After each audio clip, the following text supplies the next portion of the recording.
everywhere. If you're waiting for your well water to be drawn, you're doing a little boogie. If you're washing clothes, you're shaking it a little bit. If you're, whatever you're doing, walking to school, anything, you're dancing. And Miss Pridey, is dancing exercise?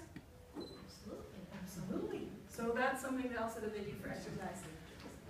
And I actually, you know, I really like to dance, but sometimes I'm a little bit shy. I don't want people to see me dancing because I don't know if I'm a very good dancer. In Liberia, I would just be boogieing along and they would say, oh, thank you for the dancing, because they love it. And I think that's really cool, that they can be very unself-conscious about all of the work that they do. So let's go back a little bit to this decision-making, the choices that you make as Harvest Middle School students about your food and about your activities.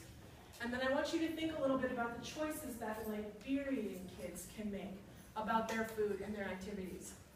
And I want you to tell your hand, raise your hand, and tell me some things that you noticed about the differences between them.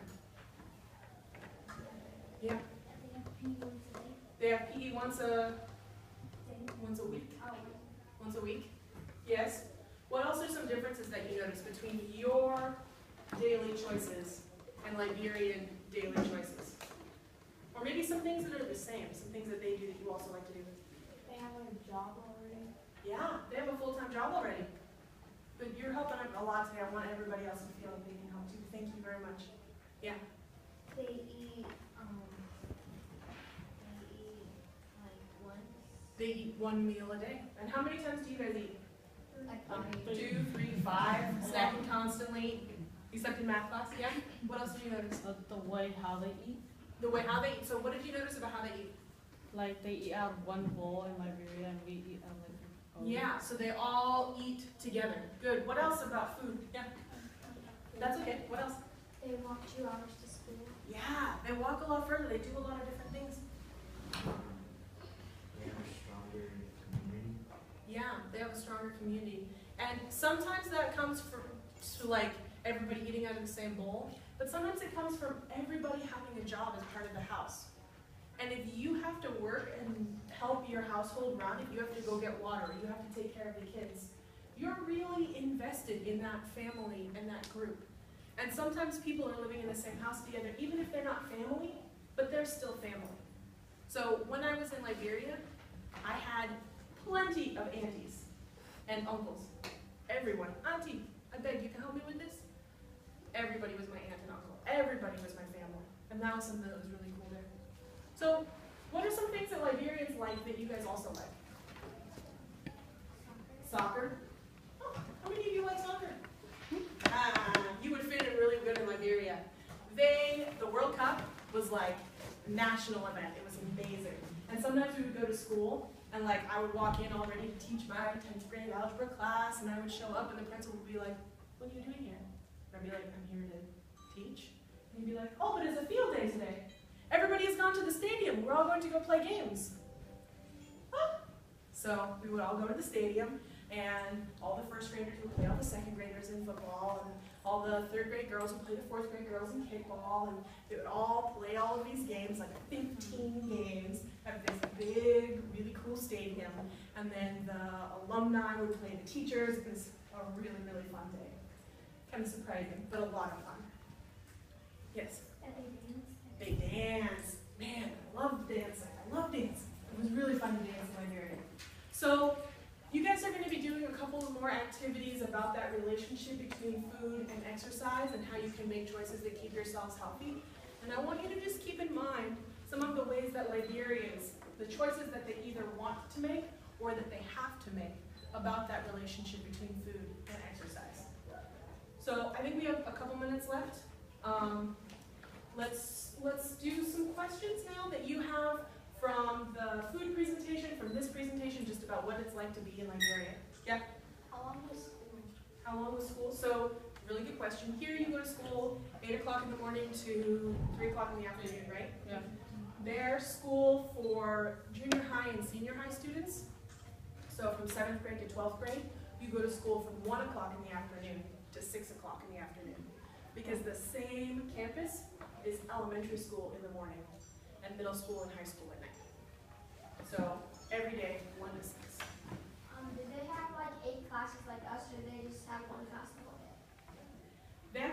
11 classes because every high school student, so that's 10th, 11th, and 12th grade, they take biology, chemistry, and physics every year. They also take French. They also take their social studies like civics and government, and they have a history class. And they have geography. They have a lot of different, they have like English and literature are 2 separate classes. So they have a lot of different classes. But they pretty much do the same work that you would do here. They just break it up differently and call it different things. Yeah? Do they only speak English, or do they have their own language? So that was one of the things about Liberia that took a while to get used to. The only language of the country is English, but they speak like not really English. They call it Liberian English. And it sometimes felt like a completely different language, and it sometimes felt like exactly the same language, they just say words differently. If I speak to a Liberian class the way I'm speaking to you guys now, they would not understand. Somebody from the back would raise their hand. Ah, Miss L, we beg. We're not getting you clear. No light. Because they weren't understanding what I was saying. And I would have to speak very slowly in order for them to understand and use small words if I was going to speak standard English. By talking to Liberian English, then they have no problem to give me very clear. They can give me cuckoo. So, language was sometimes fun. And they use a lot of different words too, like if everybody in class is all like disrupted and loud and out of their desks, I would be like, ah, but why everything be chocolate? Why is everything all mixed up? Get back to your seats. So, language was a lot of fun there, yeah. Yes?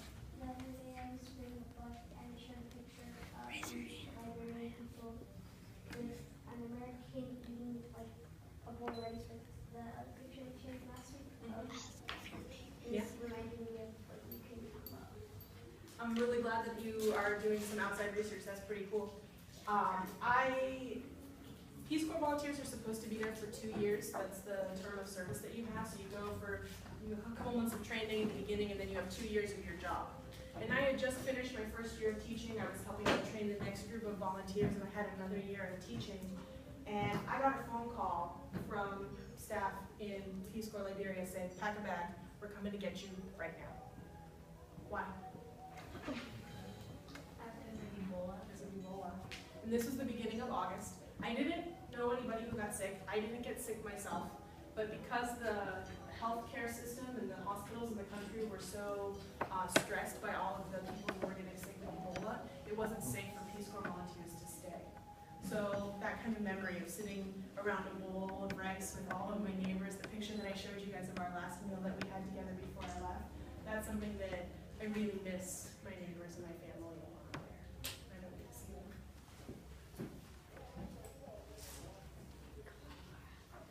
More questions? But then about the Ebola and how it's not even close to, it's kind of close to Africa, but it's not that close. It's like Liberia's not close to Africa, but then how could they get it?